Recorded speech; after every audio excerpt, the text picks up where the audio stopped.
question is, are you ready?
What do you guys want to talk about? Let me talk to you. Yeah. Throwdown Nation, we are live. It is a Wednesday night. We are rolling on Instagram, on YouTube, on Twitter, on Facebook, and on Twitch. It is episode 136 of the Throwdown, and today we are throwing down with Georgia-based pro wrestler KJ Valentine. How you doing tonight, sir? Yo, I'm good. I'm so good. That's awesome, brother. So, for those of you that are watching this live, if you have any questions or comments, just throw them in the chat and we'll either handle them as we go or do a little Q&A at the end. So we're going to go ahead and get started with the first and the most obvious question, and that is, how long have you been wrestling? Okay, so I believe at this point it's been about 8 months. I started the very last week of November, and then I started hitting the indies around like January, February of this year, I believe. Gotcha. It got going pretty quickly. And, I know the answer to this, but I'll ask anyway, who trained you? Or who is training you? I mean, it's no one I'd rather be trained by. Lovely people who train people, but AR Fox is the absolute best. Absolutely, man. I've had a lot of the WWA4 folks on the show, and, you guys never fail to represent yourselves and represent the school on such a high level. I mean, Fox has so much to be proud of. He's the coolest guy ever. He deserves all the praise he does and doesn't get. Yeah. Having been a fan of his for quite a while, I've got to say, Fox is one of the most underrated talents out there. He's done it all. He's seen it all. But, I just, he deserves all the flowers. Oh, he's going to get them. He's out doing work for his company right now. They're using him. The fans see it. We all see it. Yeah. None of his talents are hidden. They're all in front of you. The run he's having right now in AEW has been pretty impressive. I've definitely enjoyed seeing him get some good solid TV time. Oh yeah, it's only gonna get better. That's great. Everyone sees his worth right now. So, in terms of the early portions of your wrestling training, right, what was the most difficult aspect of professional wrestling for you to wrap your mind and body around? I think most people would probably say like bumps. Learning like chain wrestling and stuff like that. I didn't really consider it difficult except a flip bump because I'm not really a flipper. Yes, I'm an AR Fox student who cannot flip. Sorry. Yeah, I'd say I'm just not a flipper really. That's the main thing. Flip bumps and like getting through the motions and like trying to connect spots. I didn't get until like 3, 4, 5. I'm still trying to get it now, about 8 months later. So yeah, it'll all connect with time, but I'm not gonna say anything was easy to learn because it was not. But yeah, probably like trying to connect spots and put everything together has been like the thing that I've been trying to gain over time. Gotcha. So, coming into wrestling training, did you have an athletic background? Did you grow up playing sports or anything like that? Yes and no. I played basketball in like elementary school, Hmm. and then in middle school I played soccer. High school, the first 2 years I didn't do much of anything, and then the last year I tried to play soccer again, but it just wasn't the same. And COVID kind of Yeah. messed up the 2 years in the middle. So all I Yeah. really had was senior year. It just wasn't what I loved anymore. So yeah, that's Gotcha. as good as it gets, really. Gotcha. So, I've noticed, kind of doing the KJ Valentine deep dive, Yeah. over the weekend, getting ready for this. I've noticed that there is a mask involved. What's the Oh, yeah. story with the mask? So the mask and originality is from a show called High Rise Invasion. The mask essentially possesses the user. So I Okay. have two. Currently, one is being held hostage by someone who will probably name later because he does not deserve my praise right now. Okay. But one is good, one is bad. Essentially, they possess me to do what I do in the ring. Okay. So when I come without, I'm sort of just like the guy who doesn't know how to wrestle. But with, they Oh, possess me to become KJ Valentine. nice. Nice. And interesting gimmick. Oh yeah. That's pretty unique. I like Oh that. yeah. Speed round. Uh oh. Seth Rollins. The goat. The goat. Yeah. My bad. That's two words, but the goat. He is doing some amazing work right now. I mean, I love this faction that he's got going right now. So quick story. Okay. Biggest Punk fan ever. Like since I've been into wrestling, Punk top one. Punk Hmm. left. It was Seth Rollins for all those years. So Yep. now that they're like both in the industry and both in the same company, they're like fighting for my top spot every week. So Punk hasn't been on TV yet this week, so he's not there for this week. But yeah, every week those are just like, yeah, which goat is gonna be my goat of the week? Yeah. You ever ask though, those are my top two forever. Doesn't change. Gotcha. Gotcha. So, I'm presuming because, the majority of my guests, uh, this is kind of their story, but have you been at least a fan of this stuff the majority of your life?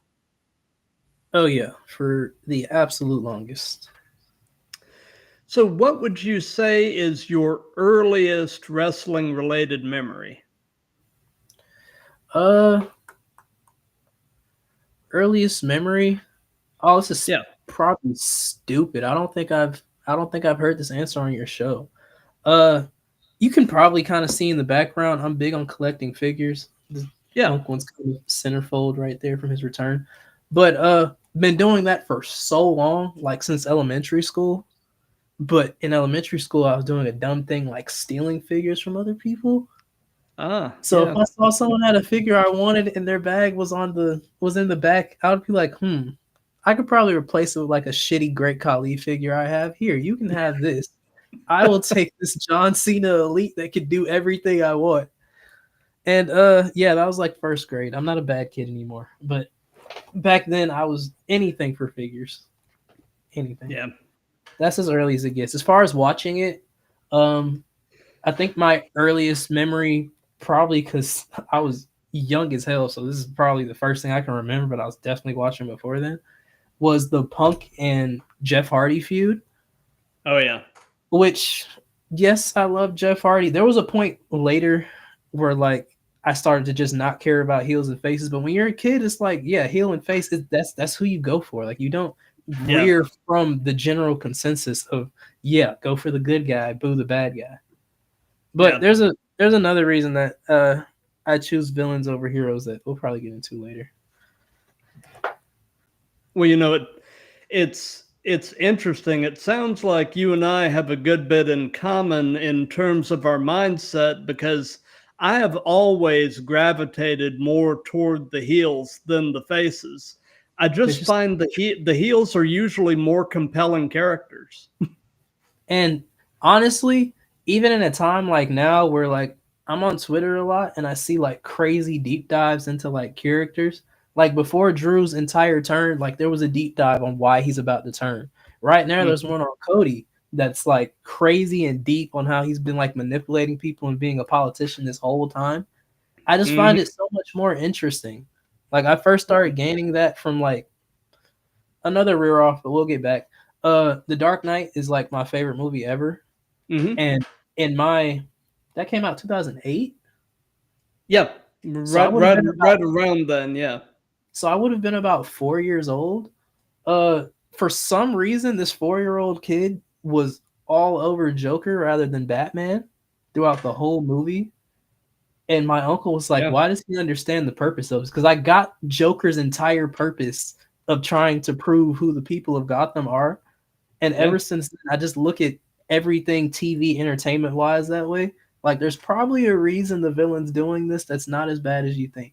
Like it's no longer I want to rule the world and have power in TV and media. It's more or less like there's full reasons where there's good reasons somewhere in it. And that's how I view wrestling at times. Absolutely. And I am all in favor of a Cody heel turn at this point. Heel Cody is best Cody. I mean, I just love Cody. I'll take whatever, but a heel turn would definitely. I just love changing the norm. I can't stick in the same for too long. Yeah, same here. Yeah, I'll see it. Let's see. Absolutely. So, away from wrestling, KJ, what are some of your other hobbies and interests? Well, I kind of just got into it.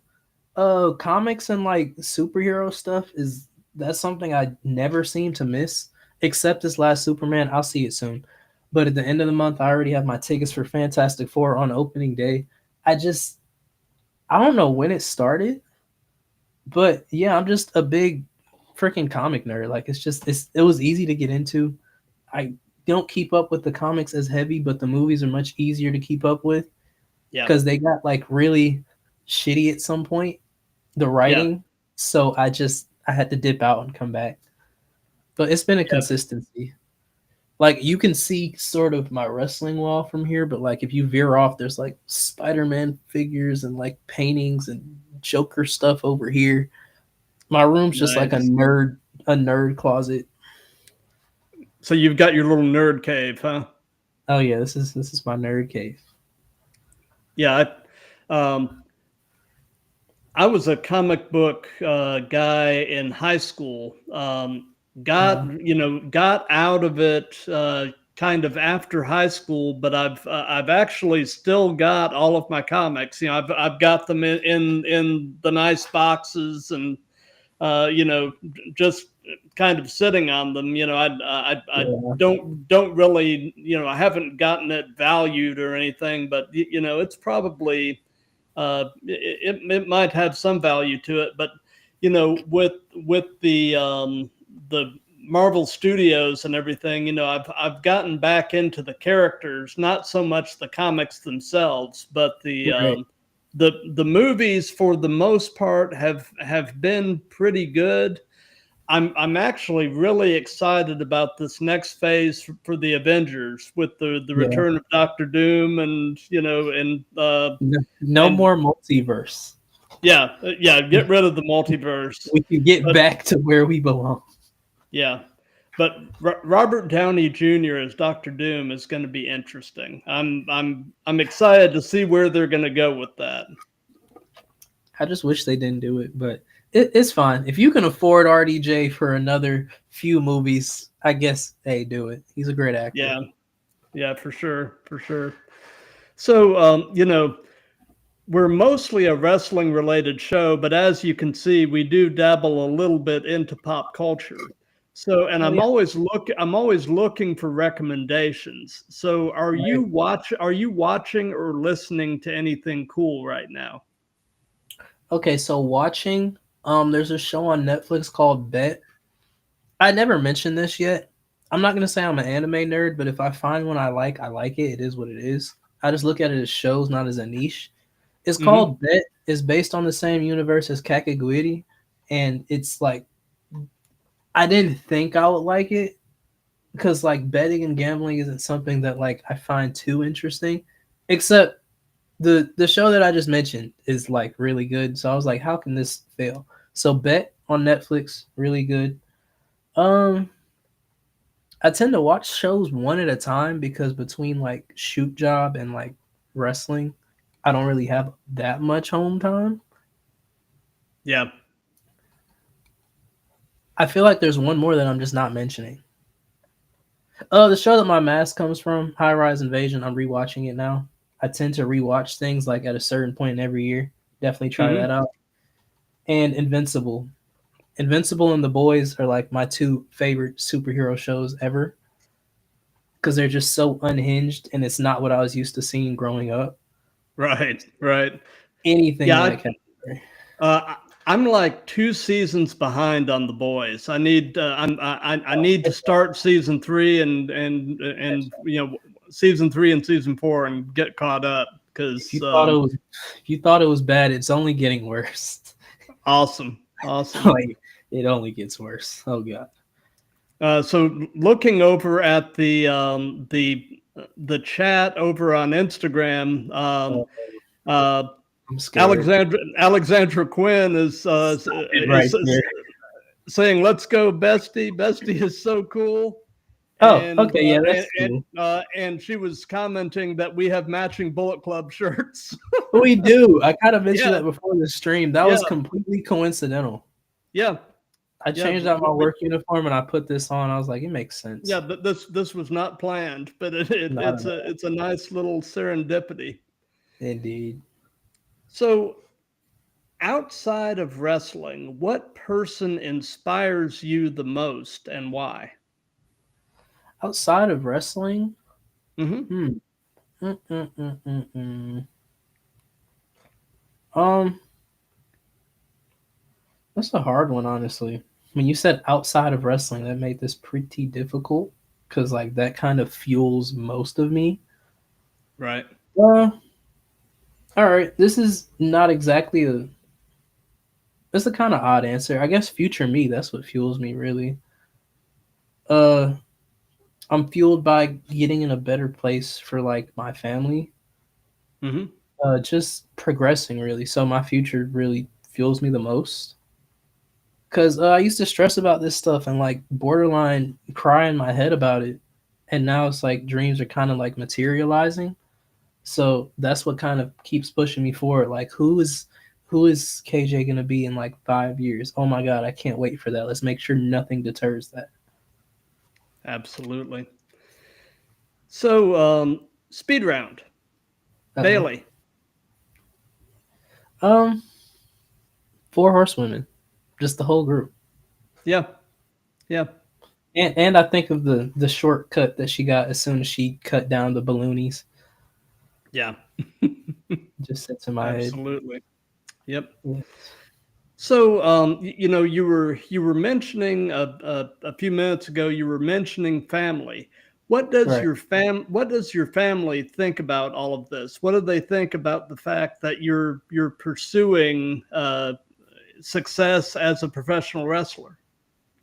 So, given I've been a fan for so long, I think they always thought it was gonna be that way.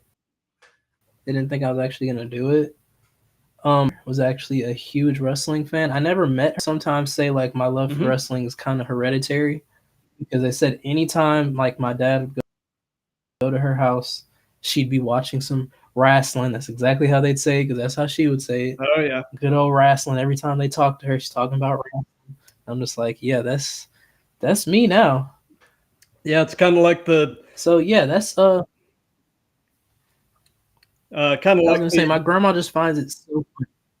yeah, kind of like the Sunday show on Busted Open. You know, RASSLIN. That's wrestling.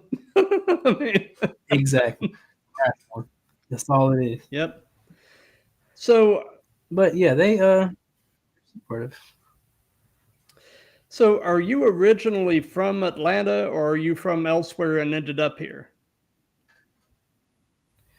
Uh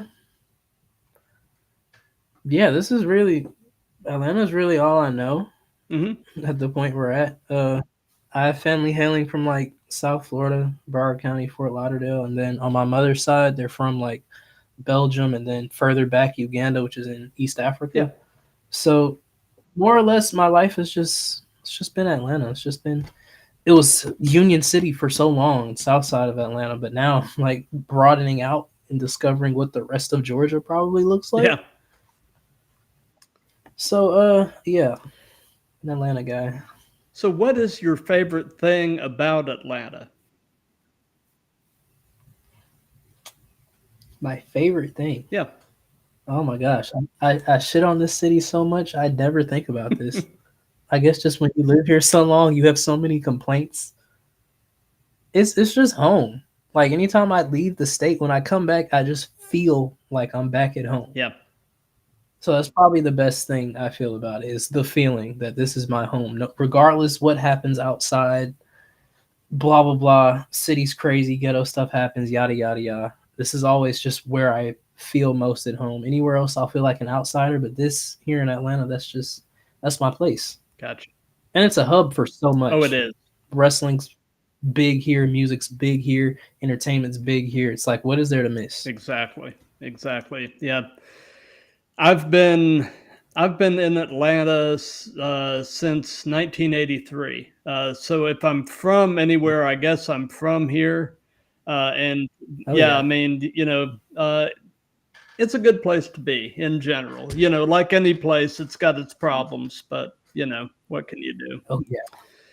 Quite a few. So, they say that the best in-ring wrestling personas are usually kind of yourself turned up to 11.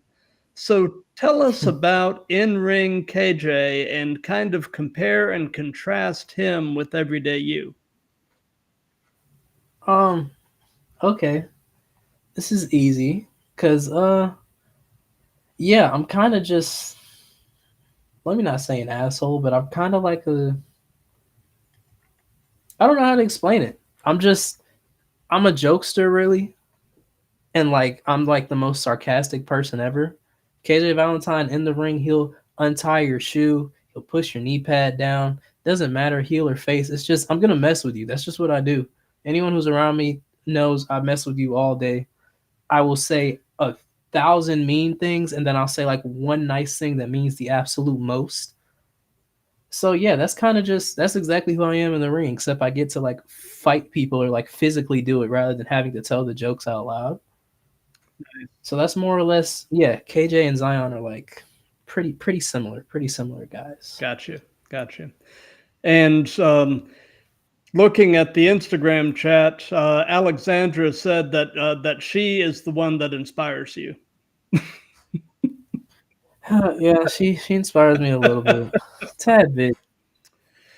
She inspires me to want to, slam my head against the wall, but other than that, yeah, quite inspirational.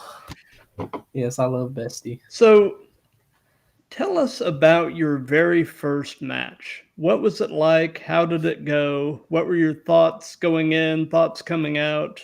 Tell us about the very first one. Okay, so my first match was myself, Rave, and Jay Tyler. And when I came to the A4 Arena that night, I just came to watch the show, given that I trained there for a little bit. It was probably like a month or so at this point. Mm-hmm. And they were just looking for someone to like scramble with. And then Fox was like, "Hey, man, you trying to work?" And I was just like, "Oh, shit, already? For real?" And he was like, "Yeah, if you got like your gear, shit, I can put you in there with someone who knows what they're doing." And I was just like, "Well, yeah, like, why would I say no? Yeah. Like, I'll try it." So yeah, we start talking about it. Working with Jay Tyler's super easy because he'll simplify it. Just he'll simplify it. If you don't get it, he'll simplify it as much as possible, and he'll calm you down. Uh, at some point, someone mentioned a table, and like me just being like kind of stupid, I was just like, table. I want to go through a table. So yeah, in the finish, I took an angle slam through a table, Nice. and that was how it ended, and I felt great about it. Nice. It was just the match. I did the most annoying thing, which I was new, so I don't piss on it now. But then afterward, I was just like, yeah, that did kind of suck. And a triple threat now, especially, I like to mostly call like multi-man. Every time I hear like a multi-person match, I'm like, multi-man spots, please, please, please. Not a bunch of one-on-ones. And in this first match, I tend to roll out like 90% of the time. Like as soon as my spot was done, I rolled out. I let Rave and Jay Tyler do what they were doing. Once it was my time, then I'd come back in. But yeah, other than that, it's a fond memory. Yeah, me and Jay Tyler still joke about it to this day because I get irritated at other people doing it now. Mm-hmm. And then he's like, yep, now you know how I felt in your first match. I'm just like, shut up. Yep. I get it Yep. now. So, we've heard about the first one. Now tell us about your favorite match that you've been a part of so far. Favorite. Oh, all right. Yeah. So recently MomoCon's an event that comes here quite often. Shout out Zicky Dice. He got me on there after helping him a little bit. I wrestled Audrey Allen, who's like nice, coolest person. She wrestles down here in Georgia sometimes in the Carolinas. But I just think the dynamic of the match was just so funny and stupid. It's like we barely called anything. Most of it was just like vibing with the crowd, Mm-hmm. really. So I come out. It was the last day of MomoCon. It was the Sunday. I've been a face this whole weekend, but tonight it's a dude versus a girl. You can't really be a face in Right. that situation most of the time. So I come out, I do my usual face stick. I hear her music, and I'm like, wait, I know this freaking Star Wars remix. No, I'm not fighting a girl. And then her entire entrance, I'm arguing with the ref, like, no, I'm leaving. Find a man or I'm leaving. I start arguing with the crowd. They start calling me all type of like chickens and stuff. One of them, my girlfriend was like next to the entranceway, and this dude, I don't know how he knew that we dated, because like once we got there, I just let her be, and then I went to the back, and then he was like, "Hey, you can fight her." So then me halfway out the ring, I was just like, you know what? Never mind. I'll fight this girl. I'll do this one. And we just did stupid stuff the whole time. It was so funny. I went from like stomping her out but looking away because I don't want to hit a girl to like arguing with the crowd. Like, y'all made me do this. That's my favorite dynamic ever. It was the funnest thing ever. I missed that weekend so much. That's awesome. So, having done a number of these, I know that everybody has them. But what is Right. your biggest in-ring pet peeve? Um, I have quite a few. Hmm. What is the biggest Yeah. one? Uh, I guess I'm just gonna kind of piggyback off of what I just said. In multi-man matches, I like have a pure hatred for like when we're calling it becoming like a bunch of one-on-ones. When there's so much cool stuff that you can do with multiple people, it might as well be a one-on-one if you're gonna do a bunch of one-on-one spots. Right. So just making it like that'll just make the match the best thing ever. This is what Grayson Pierce said to me, and I just see it now so much. Any multi-man is the best multi-man ever if everybody's involved all the time. So my biggest pet peeve is when it's just a bazillion one-on-ones. Gotcha. Oh, nope. There's one that's even worse than Okay. that. It also happens in multi-mans, maybe in tags, when two people maybe forget the spot or get lost and they just pause just right in front of each other. That irks my nerves so much. Yeah. I will run in and like attack you both. Because why would you do that? This looks so stupid. Yeah. You're killing the game. Yep. So, you know, um, I know that there's really kind of 2.5 ways of preparing for a match. You can either work it out with your opponent in the back, call it in the ring, or do a little bit of both. Do you have a preference as to how you like to kind of set up your match? This young boy right here is not call it in the ring ready. I am nah. We must call it in the back. I used to have to write the whole thing down, but yeah, we gotta call it in the back. I would love to get to the call it in the ring point and still have a banger, but as of right now, yeah, we're calling it in the back. We're calling it 6, 7, 8, 9, 10 times. If I still forget a spot, I'm sorry, but yeah, we're calling that in the back. I'm not calling it in the ring. Gotcha. But sometimes there are certain like small spots in there that like you just feel the crowd feeling something. It's like, yeah, call a spot in the ring, but the whole match, hell no, we're calling that in the back. Got you. Speed round. Kenny Omega. Another goat. Yep. Another goat. He's what got me into New Japan. Yep. The first New Japan clip I ever saw was him turning on AJ and becoming the Bullet Club leader. Mhm. And then I was like, hey, why is this guy hurting AJ? This is my other GOAT from TNA. What happened? And then I started deep diving into freaking Bullet Club lore. Oh yeah. And then, oh gosh, Finn Balor. Mhm. It just got so deep. And that's how I got into wrestling outside of just WWE and TNA, because I found TNA before I like found indies and stuff just on accident, scrolling through channels. I saw something that said wrestling, and I was like, yeah, put that on. Yeah. But yeah, he's the reason I gotten into like indies and things outside of the E and TNA. Absolutely. So, if you could only be one, would you rather be great in the ring or great on the mic?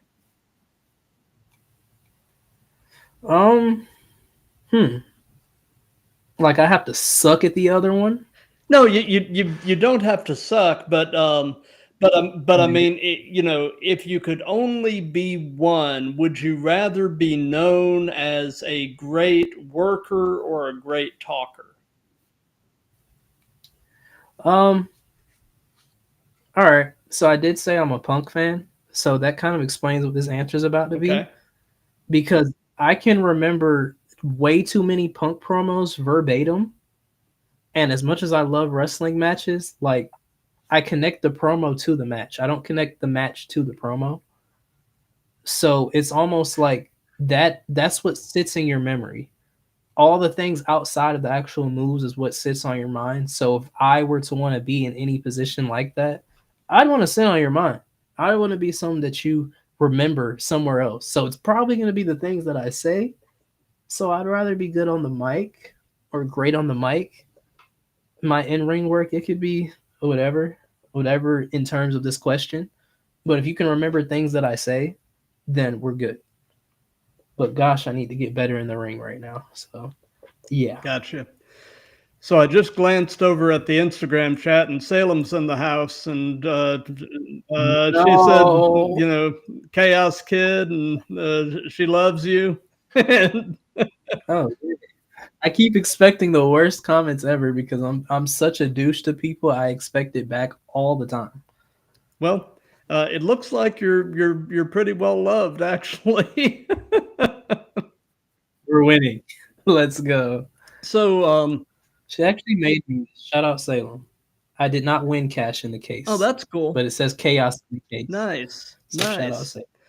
So we're going to actually do a brief segment here. We now actually have a sponsorship deal of sorts with an energy drink company called Dubby. And Dubby is an energy drink brand that has one goal, and that is to be better. Let me tell you about a guy named Anthony. Anthony had a vision to take on the energy drink giants, whom he refers to as Big Energy. He had tried energy drinks and was disappointed at the quality of the ingredients and the taste, so he decided he ought to create one better. And he did. He studied in his apartment and became an expert at ingredients, flavors, and formulation, and created his version of how an energy drink should be. jitter-free, crash-free, no sugars, no artificial colors or dyes, and no calories. And he has now created over 15 unique custom-made flavors that are enjoyed by thousands of monthly customers. So, give Dubby a try today. Your taste buds will thank you, and your body will thank you. And the QR code right there will take you to their website. And if you use the code Throwdown at checkout, you'll get 10% off. So now back to the show. Dubby, yeah. Let's go. So, in terms of your in-ring work and your promos, who would you say are some of your influences? Promos are 1,000% like a Punk MJF mix. Yeah, those are two very disrespectful mixes. However, that's when I speak, whether I'm on the good side or the bad side of the spectrum, it's the same. If I have a reason to come at you, I'm gonna come at you as hard as possible. There's no reason to hold back. The crowd will eat it up. That's perfect. As far as in ring, I just say the entire like early 2010s ROH style is kind of what I've shot for and trying to get at, because that's just what I was obsessed with when I started digging in indies. Like once I found out New Japan from Kenny Omega, they had all these collab events with ROH. Oh, yeah. I started to see the trios matches and just going back, seeing what Tyler Black was way before Seth Rollins, and just a lot of my favorites killing the indies in like early ROH was just the craziest thing I've ever seen. Yep. Absolutely. So that's my whole style. But if we want to be specific, I'll say like Adam Cole, Seth Rollins. Less flips, obviously, but yeah. I am a huge Adam Cole mark. I have loved that guy from Ring of Honor forward, and I'm glad that he's finally been able to put together a healthy string, because these past few years, unfortunately he lost a lot of ring time with the concussion and then his ankle. So hey, he's a champ now. We have a TNT champion, Adam Cole. He has gold. Absolutely, baby. Absolutely. So, do you have an all-time favorite match as a fan? A match that it's like comfort food. You just find yourself gravitating back to it, and it just feels like home when you watch it again. Do you have a match like that, or matches? Indeed, I do. I kind of segued this earlier when I was like, we'll get to it later. So besides the Dark Knight, the match that made me like, so when the Shield was happening, I was a Seth fan even then, because I just thought he looked cool. It's just like kind of, I'm just like, the guy with the cool blonde hair on the side of his head, he does like all the springboards and stuff. I was like, I like this guy. So when he turned on the Shield, we were beefing for like a few months.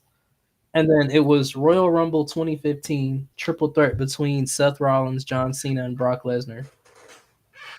And what I said about like multi-man spots, until they got rid of Brock Lesnar, it just seemed like Brock Lesnar killed them both. Now they have to team up on Brock Lesnar.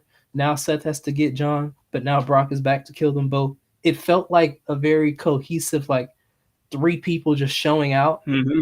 And it made me fall back in love with Seth Rollins, because he was pulling out all the tricks. This is pre-knee injury, 100,000% off the chain. It was Seth Rollins before the knee injury. So that is my comfort food match. Besides that, I go back to like Ilya and Gunther. I'm a big Ilya fan, and like they're hard hitting. It's like seeing two strong people. I wouldn't say David and Goliath, but almost in a way, just because Gunther, Walter at the time, was just so overpowering. Yeah. It was like two strong beings, but one doesn't know how strong they are compared to the other. Right. And it was a really cool overcoming story, because like nobody could touch Gunther for so long. He still has only been pinned by like 4 people in like a 6-year span in this company. Crazy. I know. And I'm hearing that that Ilya Dragunov is expected to be back pretty soon, and I hope that's the case because man, I've missed him. If it's in Atlanta, please, I will run to that arena. I unfortunately won't be at the show, but please, I need Ilya back. He made it to the main roster, and then he was gone that quickly. Yeah, I know. So, piggybacking on that question, do you have an all-time favorite promo as a fan? I would say the pipe bomb, but it's definitely the most on in my mind. However, the MJF and Punk back and forth promo from when they finally after Punk had walked off on MJF, and then they finally both got in the ring and talked, and it was really just airing grievances. I just loved like worked shoots because you could just tell like the stuff more on MJF's side. The stuff he was saying was real. Like the you left these people in pro wrestling was real. The you went PG that was real. Like it just it felt like I was just watching two grown men like air out their feelings. And unfortunately, it was like my goat getting cleared. However, it was like the most entertaining thing ever. Oh yeah. I would watch it like months after just to remember how I felt when I first saw it because it's absolutely bonkers. So it still includes Punk, but yeah. Well, MJF is so talented. I mean, more than that. Let me not say that to him. No. He'll call me a mark. He'll call me a mark. Well, so in your opinion, right now at this moment, who are the best male and female wrestlers in the world? Who's the best man and the best woman? So this is a new pick.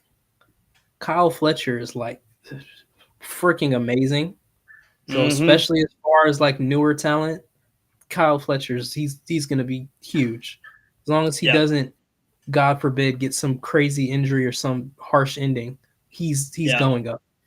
Kyle Fletcher, and for women, who would I choose?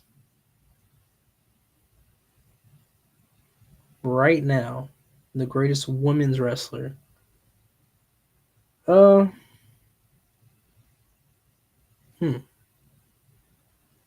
to think of this exact moment. I would say Stephanie Becker, but I feel like she was in her prime a bit before now.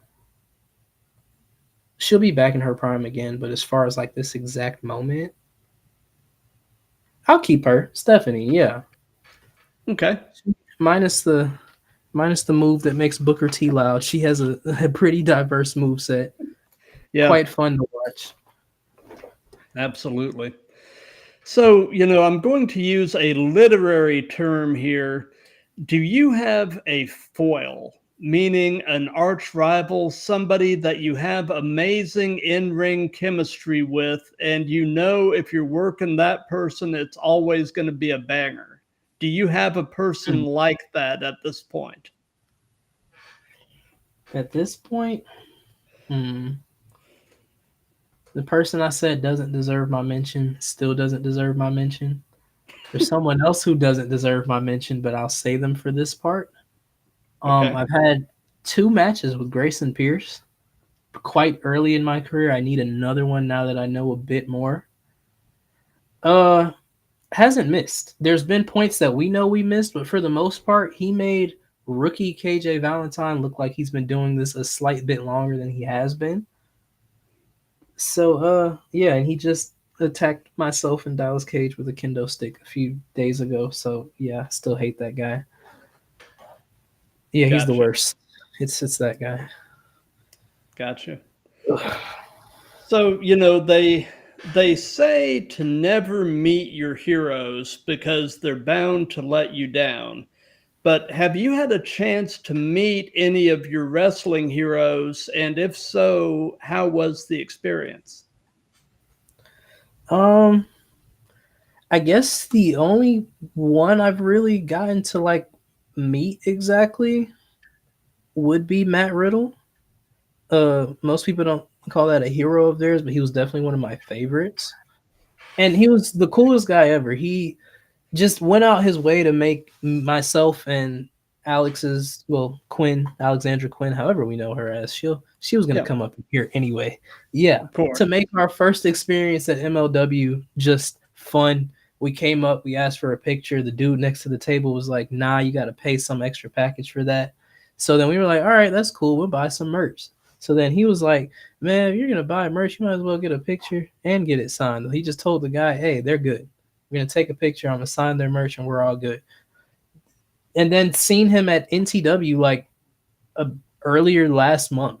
So it's basically a tradition that same first week of June for the last 2 years. Seen Matt Riddle, coolest guy ever. The articles and whatever he has done elsewhere, no idea. When I've seen him, coolest guy. Oh, and Effie. Effie's like one of the Gotcha. coolest minds in the business. Him explaining who Effie is just completely opened my eyes. And it's at a point where like I'll text him and be like, "Hey, I have like a character question." And he'll see it and I'll be like, "If you don't answer this, I'll ask you next time I see you." And he'll heart it and then I'll ask him next time I see him and it gets fixed. That's awesome.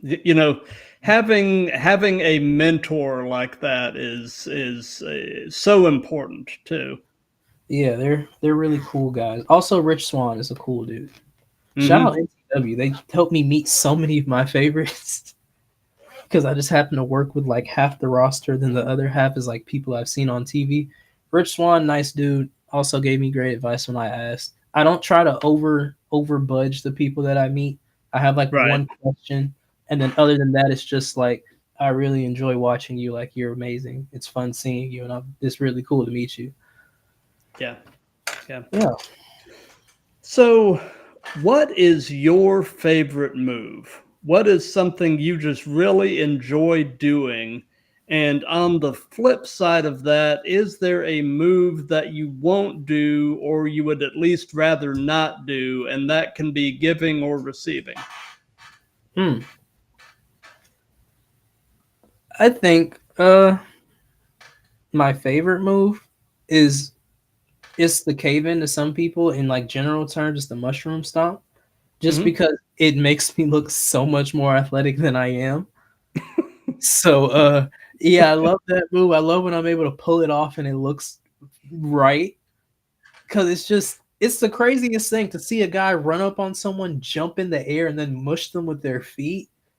I don't know. Yep. It's like the craziest visual I think possible. So that's my favorite move to give.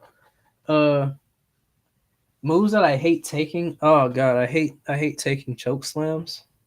At least from like super tall people. Hmm. Because You know, once I got there, interestingly enough, a lot of my guests have said that they hate taking choke slams, oh, and it's I can, I can see why. Particularly like you said, if you're working a tall opponent, that's gotta yeah, suck. it's, I mean, I hate it.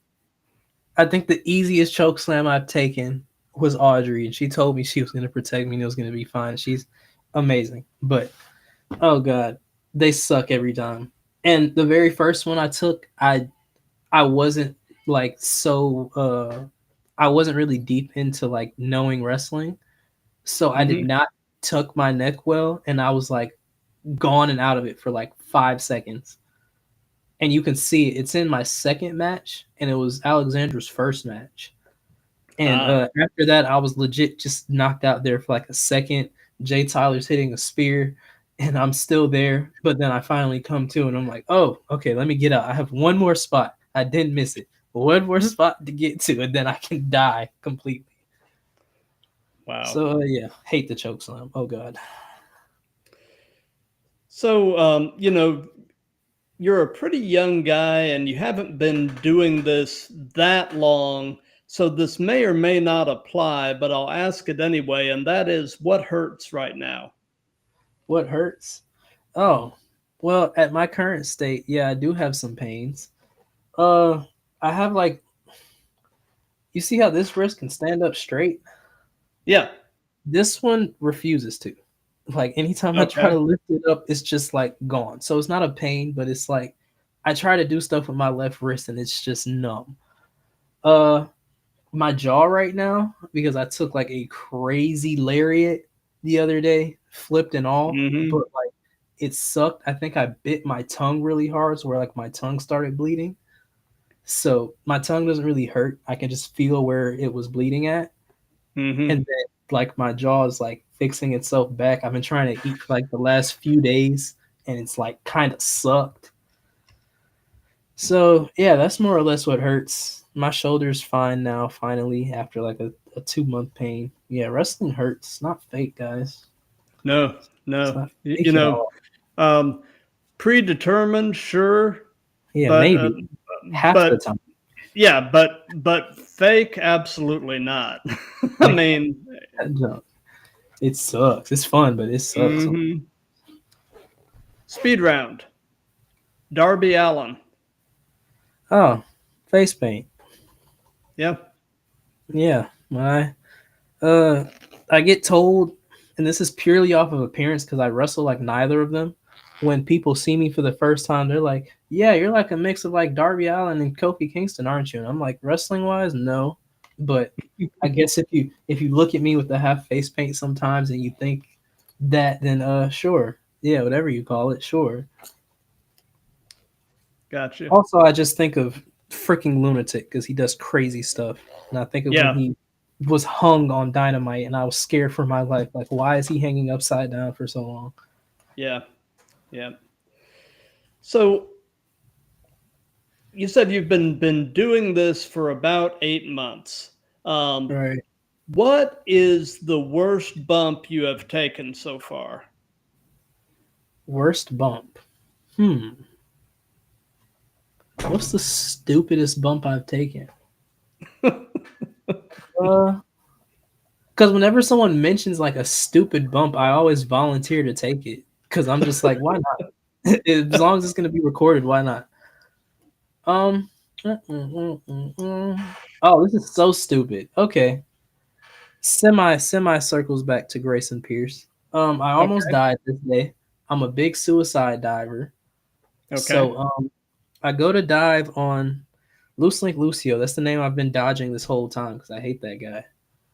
I go to dive on him. I overshoot completely and like almost scorpion in the air, and then Mm. dive on Isabella Wilder or the Southern Belle, who is Grayson's girlfriend, Yeah. and ate it like head to head, just ah.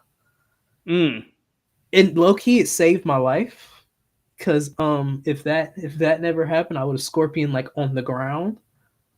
Yeah, that But wouldn't have been good. that's just like my least fond memory ever. I've taken bumps that like hurt more than that, but like as far as like lingering in my head, like I cannot ever fuck up like that again. Is that overshot suicide dive? Yeah. Gotcha. Gotcha.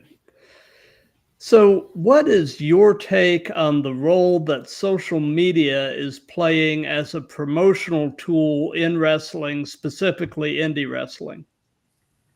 I think it's a good tool to get yourself out there. You don't know who sees you. Especially given that I go to like the four, there's while Austin Theory still follows that page.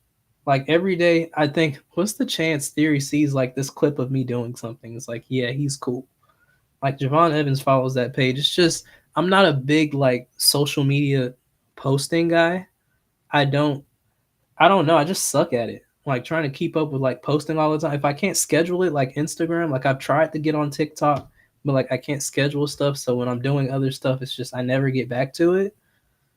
And then I can't keep up with more than one social, like trying to do Twitter and Facebook and Instagram and TikTok and YouTube. It's just it hurts my head even thinking about it. I just I think it's a great tool to use if you're able to use it. But for me, it's like nerve wracking because I find it hard to try to get around to everything. Gotcha. So, Gotcha. yeah, I definitely think it's really cool for getting yourself out there.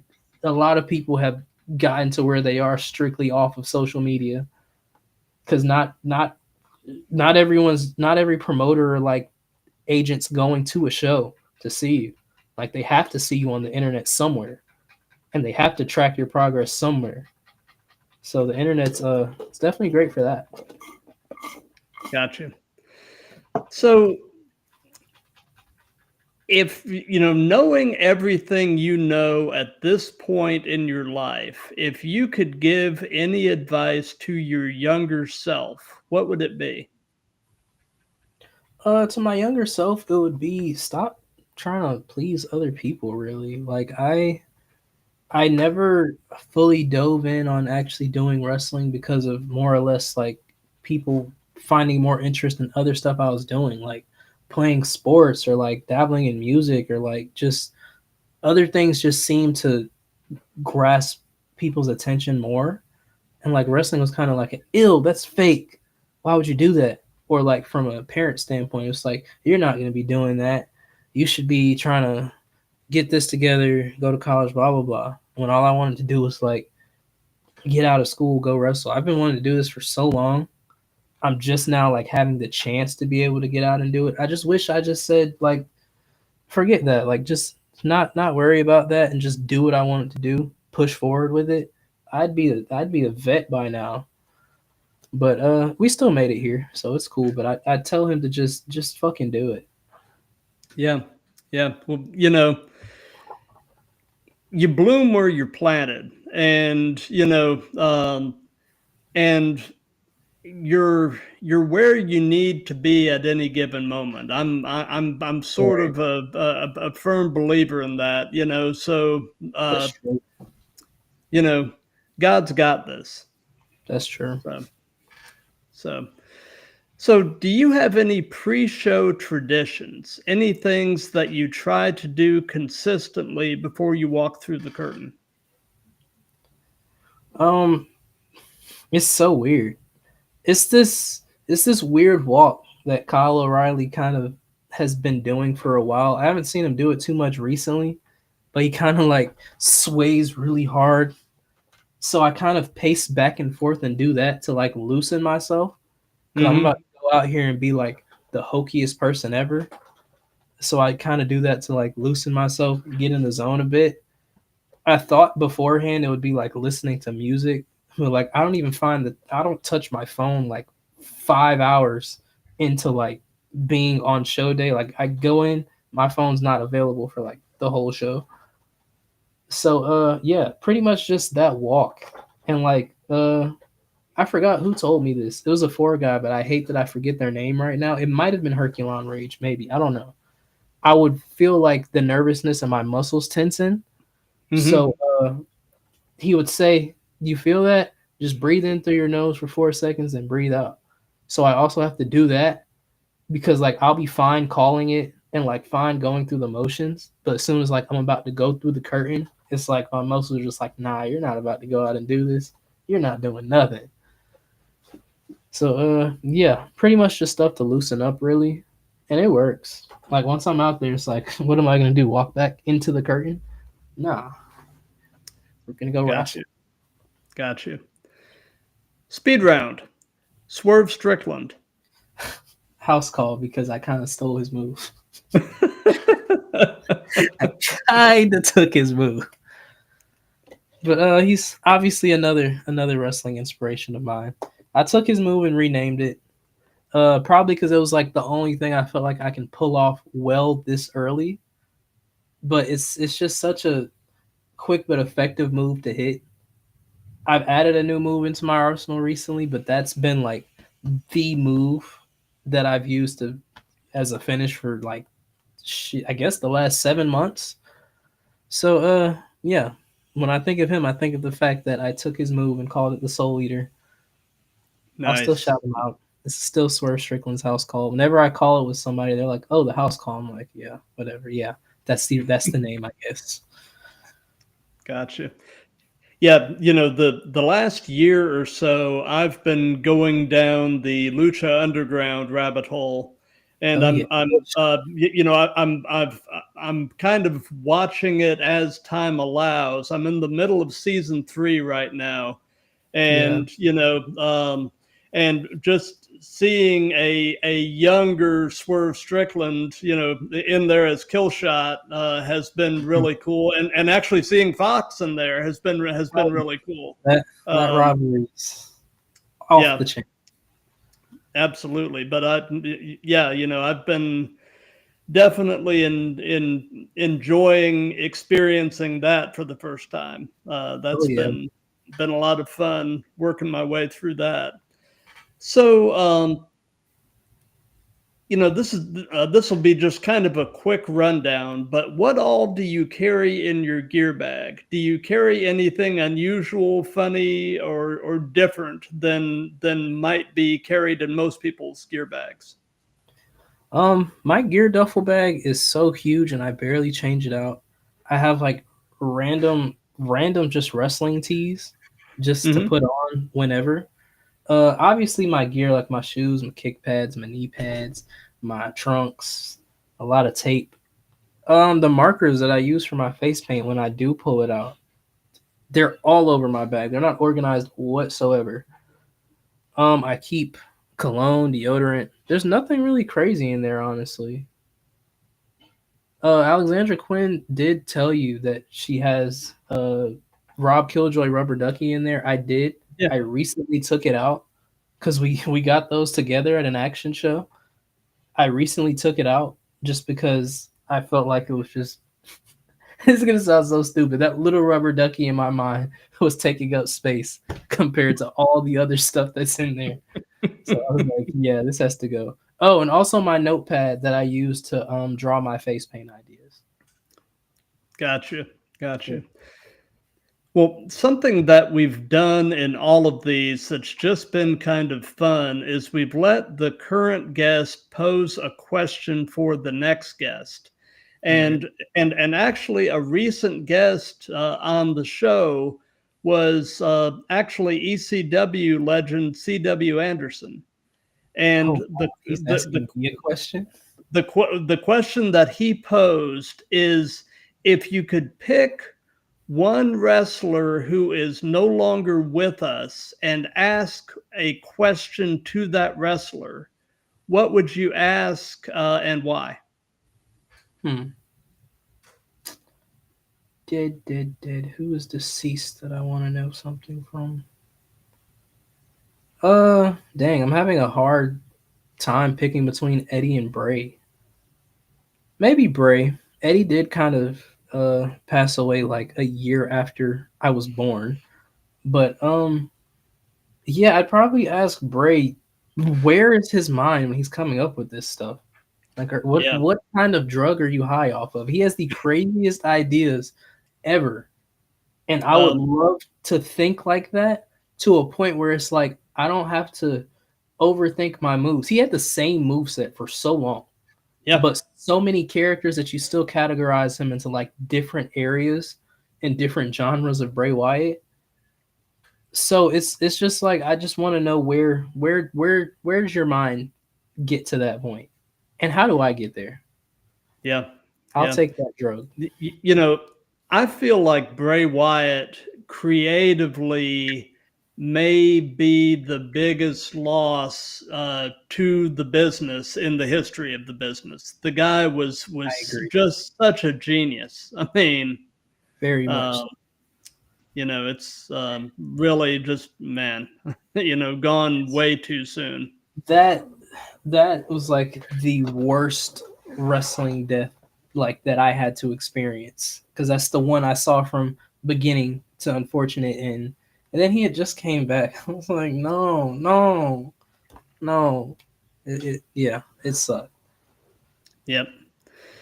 But before we get ready to wrap this up, I want to actually get we'll kind of do them together. I want to get your predictions for this Saturday night's main event show. So let me put this up on the screen. And I don't think they've actually announced the match order yet. So I just kind of put this in the order that I think they'll probably go with. Yeah. Randy Orton versus Drew McIntyre. Who you got? Give me Drew. Drew, I think Randy needs to go on like a descent storyline, kind of what Drew went through for him to even fully complete his turn. I think Randy Yeah, needs to like go through the motions of being like a loser for a bit. I agree, and I think that just in terms of where each of the talent are right now, I think Randy can take a loss better than Drew can and maintain credibility. I agree. I think Randy can take losses for another while and Yeah, still be fine. yeah.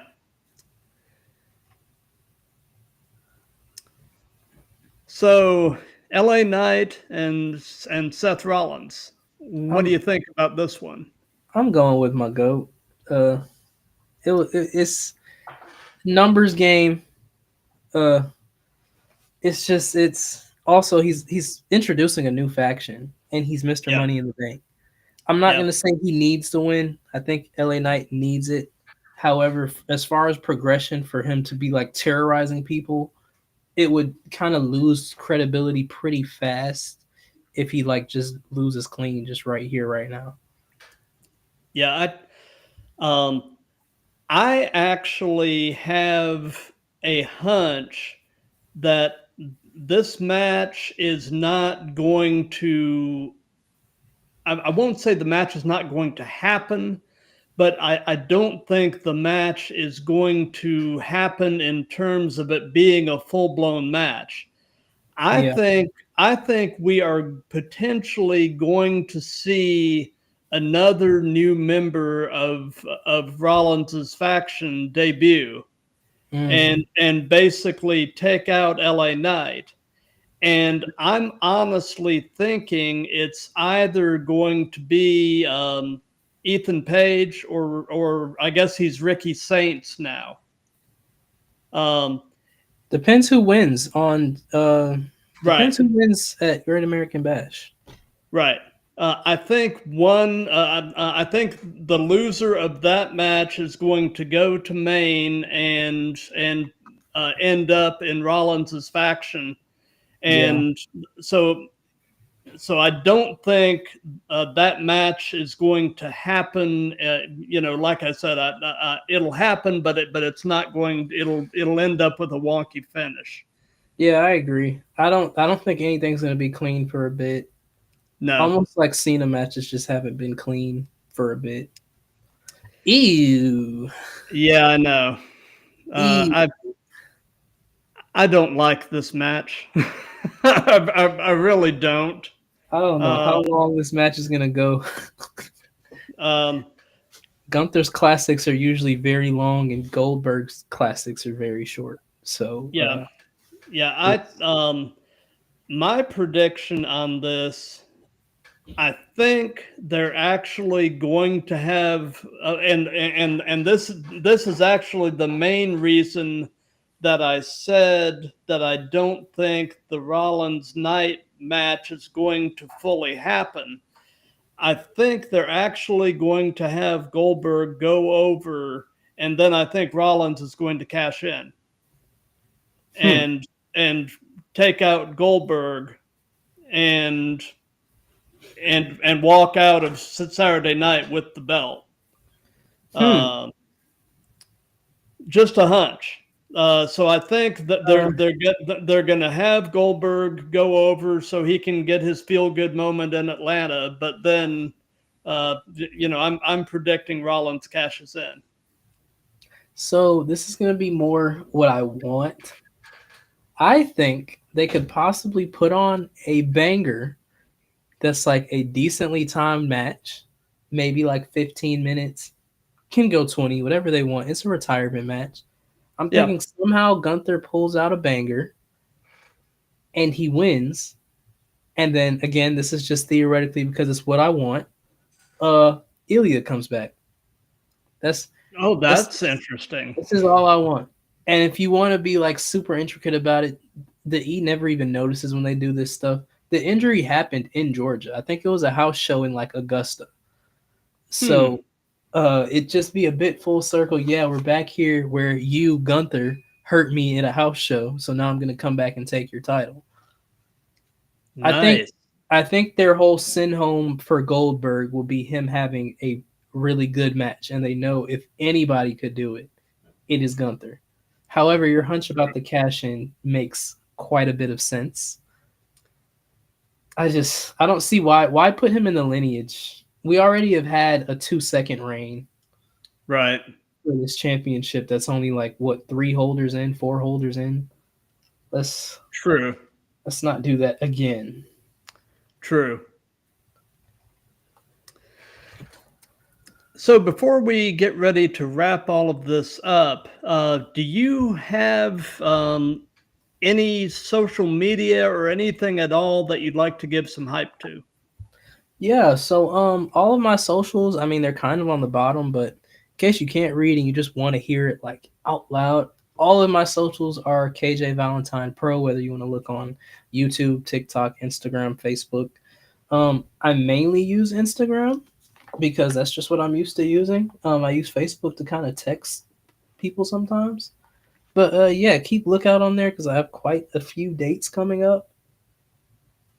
So yeah, if we want to talk about the dates, we can. Yeah, go ahead and tell us what shows you've got coming up.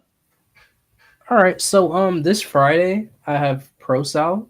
So anyone who's in Alabama or anywhere close to Piedmont, Alabama, please pull up Friday, maybe around 7. Just come and see myself perform.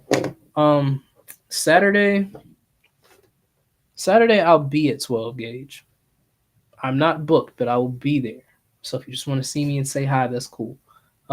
Bigger dates in mind. Next week we have Bruised and Infused for DWA. It's in the city. So if you're in Atlanta at all, please pull up. Dope venue, dope wrestling. I am booked. You will see me wrestle if you like me. If not, there's a bunch of other people you probably like way more that you can probably watch on that same night. Please pull up. And then after that, we have another show at Wild Wings Cafe. I believe it's the 26th. The 25th is a Friday. So yeah, the 26th. Yeah, pull up and see me there too. Big DWA guy. Nice, nice. So as far as what we've got coming up on the Throwdown, coming up on Monday, the 14th at 7 p.m. Eastern Time, the usual start time. I've got episode 137 with an Orlando, Florida-based wrestler, The Influence, Wilson Dyer. He's actually based out of House of Champions down there. Oh, fire. And then coming up on next Thursday, the 17th at 7 p.m., episode 138 with Mr. Von LaFleur, another Atlanta guy, and you said he's your guy. This is my guy. I love Vaughn. That's my guy. Yeah, Von seems like Von's a good dude. You're going to have fun with that one. He's a character for sure. And then the following Monday, the 21st at 7 p.m., episode 139 with this guy is actually a product of Black and Brave Wrestling Academy out in Davenport, Iowa, under the tutelage of Seth Rollins and Merrick Brave and Matt Mayday, El Pringle. This is the craziest mask I've ever seen. I like this. Yeah, he's got a whole, he's all that and a can of chips. Oh, clearly.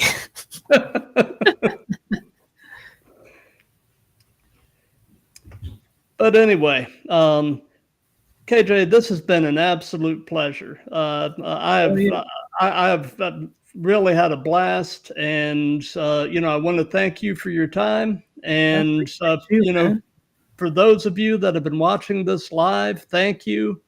For those of you that'll be seeing this on replays and such, thank you for that. If you like what we've got going here, I've got a link tree on my Instagram that's got all of my socials. Get on there and do the old like, comment, share, and subscribe. And until Monday, At 7, with the influence, Wilson Dyer. Be good to each other.